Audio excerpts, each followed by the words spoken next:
clapped his hands over his ears as the other kids stood up from their desks. The alarm blared over and over, a rhythmic shrieking assault on his brain. Mr. Moore went to the door, forgetting Rory as he ushered the other kids into the corridor.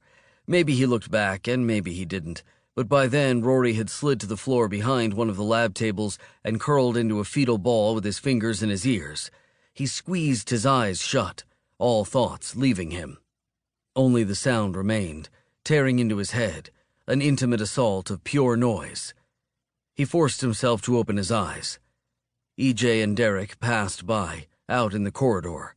The instant he spotted them, Rory stopped breathing, thinking maybe he could make himself invisible. For half a second, he thought he had succeeded, but then Derek came to a halt, grabbing EJ's arm. Wolfish smiles split their faces as they stepped into the room. Rory flinched. He knew then who had set off the fire alarm. He couldn't prove it, of course, but he knew it as surely as he knew his own name, and that Helen Jemison had been 3 moves from beating Ethan Hill in that chess match. "Hey, EJ," Derek crowed. "You hungry?" They strode across the science lab as if they hardly even knew Rory was there, ignoring him while at the same time completely focused on his presence. Their performance was bad theater, and he wanted no part of it. But they'd never given him a choice before, and they weren't going to start now. "Hell yeah," EJ replied. "You know what I'm hungry for?" Rory tensed, knowing what was coming. He could have said the next 3 words with them. They'd said it so many times, these shitty kids who thought they were so clever. An ass burger. "An ass burger," EJ exclaimed. Rory was half convinced the jerks thought Asperger's was really spelled that way. EJ kicked him. Rory tucked into a tighter ball, trying to defend himself. He'd been kicked before, been bruised, but never bloodied. These guys were dumb as a box of rocks, but smart enough not to do visible damage. Stupid to the bone, but they had a bully's wisdom. Derek echoed. "That sounds delicious. A big, juicy ass burger." He gave a kick of his own. Rory grunted and promised himself he wouldn't cry.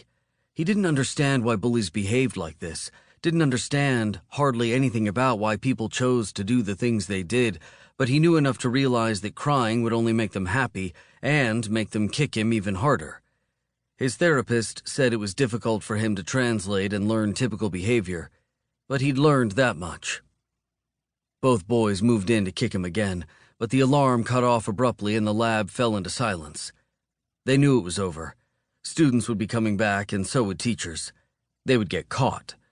They seemed displeased at being interrupted so soon and looked around.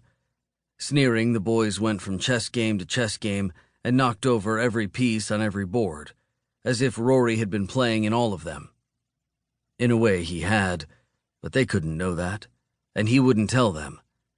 The assholes traded a laughing high five and marched proudly from the room. Rory rose, taking stock of his body. He stretched a little. There would be some bruising, but those kicks hadn't broken anything. Compared to other assaults, this one had been mercifully short. He exhaled and let himself glance across the room, taking in each of the chessboards in turn, quickly making a mental inventory. Then he nodded. It could be done. One by one, as fast as he could, hoping to avoid discovery by Mr. Moore, Rory McKenna put every chess piece back on every board exactly the way they'd been before the fire alarm. It was simple and deeply satisfying. Chaos and disorder troubled him deeply, and the only thing that alleviated those feelings was to restore order, to set things right.